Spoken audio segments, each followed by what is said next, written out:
તો હવે સૌથી પહેલો ક્વેશ્ચન જોઈએ તો બે વિધાન આપેલા છે, જિયોગ્રાફી ભૂગોળ ઉપરનો છે અને સાચું વિધાન જે છે એ પૂછેલું છે.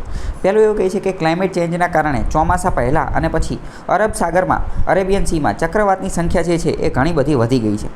પહેલું વિધાન બિલકુલ એટલે બિલકુલ સાચું છે. અરબ સાગર આપણે વાત કરીએ તો આજે ભારત છે, બરાબર. તો ભારતની એક બાજુ આ બાજુ એટલે કઈ બાજુ, તો કે પૂર્વ બાજુ બે ઓફ બેંગાલ, બોબ બંગાળની ખાડી આવેલી છે. જ્યારે અહીંયા શું આવેલું છે કે તો કે અરેબિયન સી, અરબ સાગર આવેલો છે. પશ્ચિમ બાજુ ગુજરાતવાળો જે છે દરિયા કિનારો એને શું કહેવાય, અરેબિયન સી કહેવાય. બંગાળવાળો જે છે એને શું કહેવાય, પશ્ચિમ બાજુ જે છે, પશ્ચિમ એટલે ગુજરાતવાળો પશ્ચિમ બાજુ, ત્યાં શું આવેલું છે, અરેબિયન સી. પૂર્વ એટલે કે બંગાળવાળો, ત્યાં શું આવેલું છે, બંગાળની ખાડી. હકીકતમાં આ બે ભાગ કોના છે, તો હકીકતમાં આ ભાગ છે આઈઓના એટલે કે ઇન્ડિયન ઓશનના, હિન્દ મહાસાગરના ભાગ છે.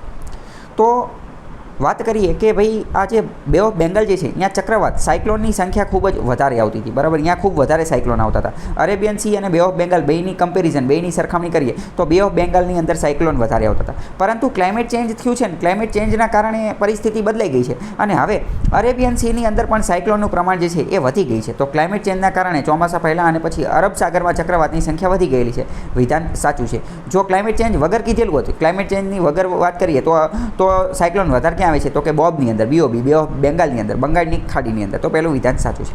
બીજું વિધાન એવું કહે છે કે બંગાળની ખાડી અને અરેબિયન સીની અંદર દુનિયાના કુલ ચક્રવાતના 50% ચક્રવાત ત્યાં થઈ છે. આખી દુનિયામાં જેટલા ચક્રવાત થાય એમાંથી 50%થી વધારે જે છે ને અથવા 50% તો અહીંયા જ થઈ જાય છે. તો એ વાત ખોટી છે. જો 50% ચક્રવાત ત્યાં થતા હોય તો દુનિયાના સૌથી વધુ ચક્રવાત, દુનિયાના સૌથી વધુ સાયક્લોન, વંટોળ, વાવાઝોડા જે છે એ આપણે હિન્દ મહાસાગરની અંદર, ઇન્ડિયન ઓશનની અંદર આવતા હોવા જોઈએ. પણ એવું છે નહીં, કારણ કે સૌથી વધુ સાયક્લોન, સૌથી વધુ વાવાઝોડા જે છે એ તો પેસિફિક ઓશનની અંદર આવે છે. એટલે બીજું વિધાન ખોટું છે, કારણ કે 50% દુનિયાના ચક્રવાતો જે છે એ અહીંયા થતા નથી. એની બદલે હકીકતમાં વાત કરીએ તો સૌથી વધુ, મેં તમને કીધું, સૌથી વધુ ટ્રોપિકલ સાયક્લોન તો ક્યાં આવે છે, પેસિફિક ઓશન, જે પ્રશાંત મહાસાગર જે છે ત્યાં સૌથી વધુ જે સાયક્લોન જે છે એ આવે છે. તો આ ટોપિકમાંથી આવા ક્વેશ્ચન જે છે એ પૂછાતા હોય છે.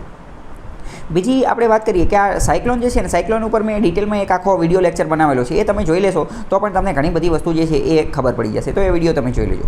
બીજી વાત કરીએ કે ભાઈ સૌથી વધુ કયા દેશની અંદર સાયક્લોન આવે છે, તો સૌથી વધુ સાયક્લોન જે છે ને એ જાપાનની અંદર આવે છે. જાપાનની અંદર સૌથી વધુ સાયક્લોન આવે છે. એની પછી ફિલિપાઇન્સની અંદર પણ સૌથી વધુ સાયક્લોન આવે છે. અહીંયા આપણે વાત કરીએ કે સાયક્લોનને આ બધી વસ્તુ જે છે તો એને એક રીતે નેચરલ ડિઝાસ્ટર કહેવાય, કુદરતી આપત્તિ કહેવાય. તો કુદરતી આપત્તિ જ્યારે નેચરલ ડિઝાસ્ટર આવે અથવા હઝાર્ડ ને એવું બધું આવે તો એને ડામવા માટે, એનું સમાધાન કરવા માટે શું કરવું પડે, ડિઝાસ્ટર મેનેજમેન્ટ કરવું પડે. તો ડિઝાસ્ટર મેનેજમેન્ટનો એક કોર્સ પણ આવે છે. ડિઝાસ્ટર મેનેજમેન્ટનો ટોપિક જે છે એ આપણે યુપીએસસી અને જીપીએસસીના સિલેબસની અંદર પણ છે. એની અંદરથી ક્વેશ્ચન પૂછાતા હોય છે, પ્રિલિમ્સ અને મેઇન્સ બંનેની અંદર.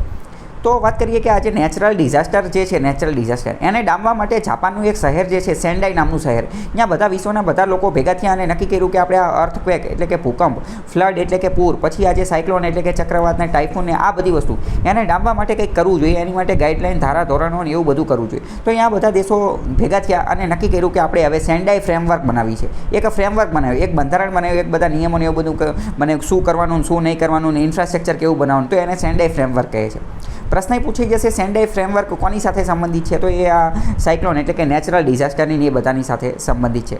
મેઇન્સની અંદર પ્રશ્ન પૂછાયેલો હોય નેચરલ ડિઝાસ્ટર રિલેટેડ, તો સેન્ડાઈ ફ્રેમવર્કનો ઉલ્લેખ કરવો ખૂબ જ જરૂરી બની જાય છે. સેન્ડાઈ ક્યાં આવેલું છે, તો કે વાત કરીએ જાપાનની અંદર આવેલું છે. તો આવા ક્વેશ્ચન જે છે એ પૂછાતા હોય છે. બીજી વાત કરીએ, આજે આપણે આ સાયક્લોનને એવું બધું આવતું હોય છે તો આપણે ભારતની અંદર સૌથી ખતરનાક સાયક્લોન 2004ની અંદર આવી ગયું હતું.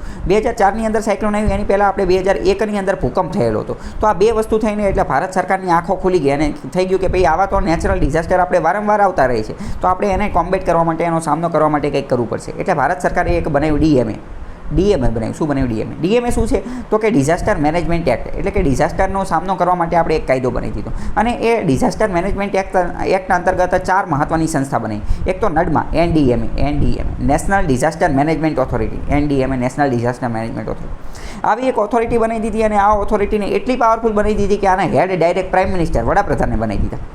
અને એની નીચે એક બીજી બનાવી દીધી સડમાં, એસડીએમએ, સ્ટેટ ડિઝાસ્ટર મેનેજમેન્ટ એક્ટ, અથવા તો state disaster management authority, state disaster management authority. આને પણ એટલી પાવરફુલ બનાવી દીધી કે આના હેડ જે છે એ ડાયરેક્ટ કોને બનાવી દીધા, સીએમ, ચીફ મિનિસ્ટર, મુખ્યમંત્રી. એની નીચે ડડમાં બનાવી દીધી, DDMA, district disaster management authority DDMA district disaster management authority એને પણ એટલી પાવરફુલ બનાવી દીધી કે એના હેડ ડાયરેક્ટ DMને બનાવી દીધા, ડિસ્ટ્રિક્ટ મેજિસ્ટ્રેટ કે જેને તમે કલેક્ટર તરીકે ઓળખો છો એ બનાવી દીધા. અને તમે UPSCની તૈયારી કરતા હોય કે IAS કે એવું કંઈક બનો તો તમે ડાયરેક્ટ શું બનો, DM ડિસ્ટ્રિક્ટ મેજિસ્ટ્રેટ બનો, કલેક્ટર બનો. એટલે જ તો એડમિનિસ્ટ્રેશન સાથે પણ આ ટોપિક ખૂબ જ જોડાયેલો છે. કયો?